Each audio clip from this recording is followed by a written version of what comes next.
खुलुमबाय लोगोफोर, गोजोन फुंबिलि बयनिसिमबो। नोंथांमोनखौ डियार ब्रह्म चेनेलाव आरो फिन खेबसेबाव बयखौबो बरायनाय बावहरग्रोनाय जाबाय। आं दिनै नोंथांमोननि सिगाङाव आरोबाव माखासे सानसेनि खौरां लानानै फैबावलायबाय। आसा खालामो नोंथांमोनहा खौरांखौ खोनासंनानै मोजां मोनगोन। दिनैनि गाहाय रादाबफोराव दङ बर' हारिमुखौ गोरोन्थि फोरमायनायनि थाखाय वेबसाइटनि हेंथायै अजद होदों। हाग्रामा महिलारिया BTCनि बिसायख'थि फोसावदिंनाय हाबाफारिखौ गोख्रों फोसावदिंगासिनो। दिसपुर पुलिसआ मबाइल खावनाय रेकेटखौ हमनो हायो। मोन 18 खावनाय फन जब्द। UPPL दोलोनि आफादगिरि प्रमद बर'आ पिपल्स मेनिफेस्ट' बेखेवबाय। केरेलायाव फन खावनायनि सन्देहआव गावनि सासे लोगोखौ बुथारनायनि दायाव सा 6 सुबुं हमजादों। आसामनि काछाराव सानै ड्राग्स फालांगिरि हमदों। 7 कौटि रांनि फेग्रा मुवा जब्द। जनायाव बिस गोनां हाग्रानि मैखुन जानायनि उनाव सानै सुबुंनि जिउ खहा। BTCनि बारग' EM UPPLनि CWCनि सेक्रेटारि सायखं बसुमतारिया UPPL दोलोनिफ्राय रिजाइनेसन होबाय। दानिया फैदो आबुं रादाबाव। गिबि खौराङावनो दङ बर' हारिमुखौ गोरोन्थि फोरमायनायनि थाखाय वेबसाइटनि हेंथायै अजद होदों। दुलाराय बर' हारिमु आफादा दोरोङारि बर' मोसानाय बागुरुम्बाखौ गोरोन्थि दिन्थिनायनि अजद होनानै बागुरुम्बा.com वेबसाइटनि हेंथायै क'क्राझार सदर पुलिस थानायाव अजद होदों। बे अजदखौ 2 एप्रिल बृहस्पतिबारखालि आफादनि आफादगिरि बिजितगिरि बसुमतारिनि दैदेननायाव होनाय जादों। क'क्राझाराव थानाय आफादनि मिरु मावख'आव जानाय खौरांगिरि मेलनि गेजेरजों दुलाराय बर' हारिमु आफादनि थान्दैफोरा बुङो दि बे वेबसाइटआव बर' दोरोंफोरखौ आबुङै गोरोन्थि लामाजों दिन्थिनाय जादों। बिथांमोनहा बुङो दि जौसाङाव बागुरुम्बा मोसानायजों सोमोन्दो गोनां दोरोङारि गाननाय जोमनाय, आसारखान्थि आरो गहेनाफोरखौ दिन्थिनाया गोरोन्थि आरो नंगुबै हारिमुआरि आसार-खान्थिफोरखौ दिन्थिनाय नङा। बे आयदाजों लोब्बा लाखिनानै गिबि फोरमायथि रिपर्ट FIR रेजिस्टार खालामनाय जादों होननानै आफादा फोरमायबावो। बेयो बर'नि हारिमुआरि उनमोनथाइखौ गाज्रि खालामनायनि सायाव जिंगा सिनायखौ नोजोर होनानै वेबसाइटनि हेंथायै नांगौ बादियै आयेनारि राहा लानो दाबि खालामदों। क'क्राझार सदर पुलिस थानानि मावख'गिरिफोरा दासिम बे अजदनि सायाव जेबो फोरमायथि होआखै। नैथि खौराङाव दङ हाग्रामा महिलारिया BTCनि बिसायख'थि फोसावदिंनाय हाबाफारिखौ गोख्रों फोसावदिंगासिनो। बड'लेण्ड पिपल्स फ्रन्ट BPFनि आफादगिरि हाग्रामा महिलारिया बृहस्पतिबाराव NDA दोलोनि बिजाथिफोरखौ हेफाजाब होनानै क'क्राझार जिल्लायाव गोख्रों फोसावदिं हानजा सुरनायनि हाबाफारि लायो। बिथाङा दतमा बियाबनि सिङाव थानाय सेरफांगुरिनिफ्राय रबिराम नार्जारिनि थाखाय फोसावदिंनानै जागायजेन्दों। उनाव बिथाङा BPFनि बिजाथि सेउलि महिलारिनि थाखाय क'क्राझार बियाबनि बिसमुरियाव मोनसे रेलियाव बिबुंथि लाखियो।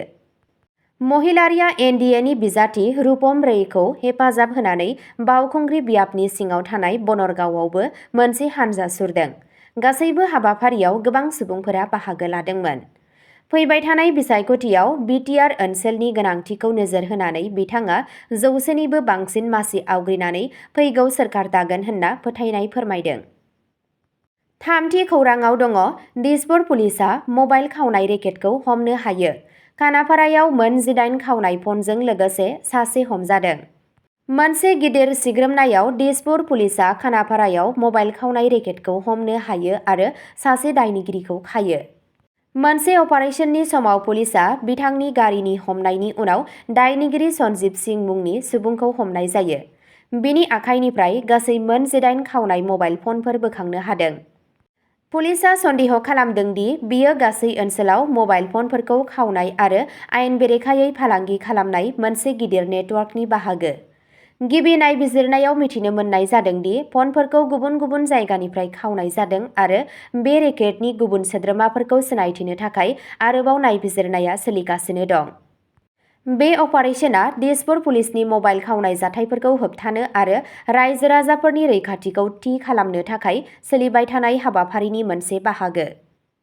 ब्रैथि खौराङाव दङ UPPL दोलोनि आफादगिरि प्रमद बर'आ पिपल्स मेनिफेस्ट'खौ फोसावबाय। 9 एप्रिलाव जानो गोनां फैगौ बिधान सभा बिसायख'थि 2026नि सिगां इउनाइटेड पिपल्स पार्टी लिबारेलआ 2 एप्रिलखालि क'क्राझाराव गावनि बिसायख'थि फोसाव बिलाइखौ फोसावदों। दोलोनि आफादगिरि प्रमद बर'आ पिपल्स मेनिफेस्ट'खौ बेखेवनानै बुङो दि बेयो बड'लेण्ड ओनसोलारि ओनसोलनि गासै हारिफोरनि लुबैनायखौ दिन्थियो। बे फोसावबिलाइयाव गोजोन, जौगाथाय आरो फोजौखांनायनि सायाव नोजोर होनाय जादों। गाहाय समायखिराफोरा जाबाय हा गैजायै नखरफोरनि थाखाय हानि मोनथाय, साबसिन सोलोंथाय आरो सावस्रि, गोदान फसंथान आरो लाइमोनफोरनि साख्रि मावनायनि हाबाफारि।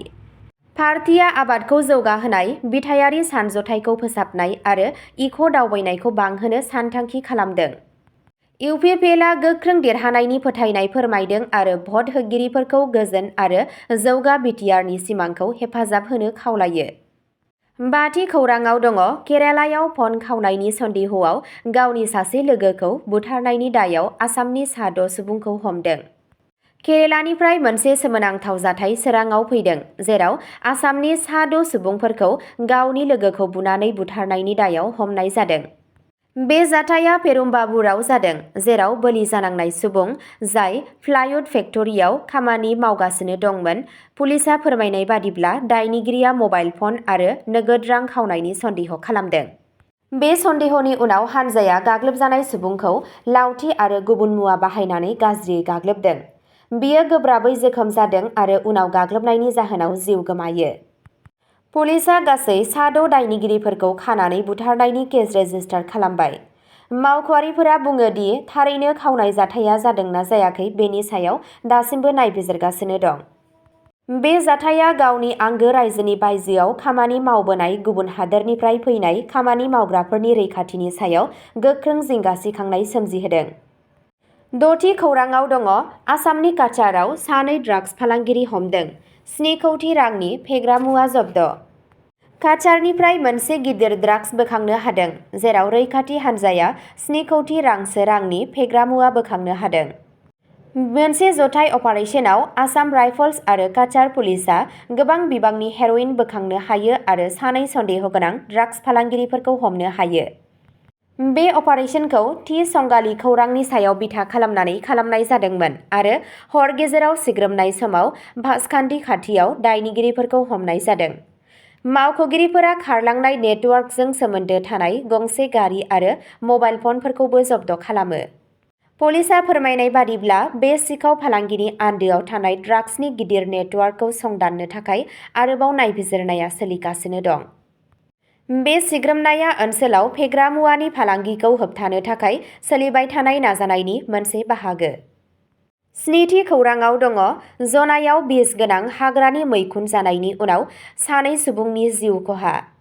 जनाइनिफ्राय मोनसे दुखुनांथाव जाथाय जादों, जेराव बिस गोनां हाग्रानि मैखुन जानानै सानै सुबुंनि जिउ खहा जायो आरो गोबां सुबुंफोरा गोब्राबै लोमजायो। खौरां मोन्नाय बादिब्ला भुगिनांनाय सुबुंफोरा खाथि खालानि हाग्रा ओनसोलनिफ्राय मैखुनखौ बुथुमनानै न'आवनो संदोंमोन। जानाय लोगो लोगो बिसोर गोबानाय, उदै सानाय आरो खर' गिदिंनाय बायदि लैखोनफोर नुनो मोनो। गासैबो गोहोम गोग्लैनाय सुबुंफोरखौ फाहामथायनि थाखाय खाथिनि देहा फाहामसालिफोराव लांनाय जायो, नाथाय सानै सुबुङा जिउ खोमाना लानो गोनां जादों आरो माखासेफोरा दासिमबो फाहामथाय लागासिनो दं।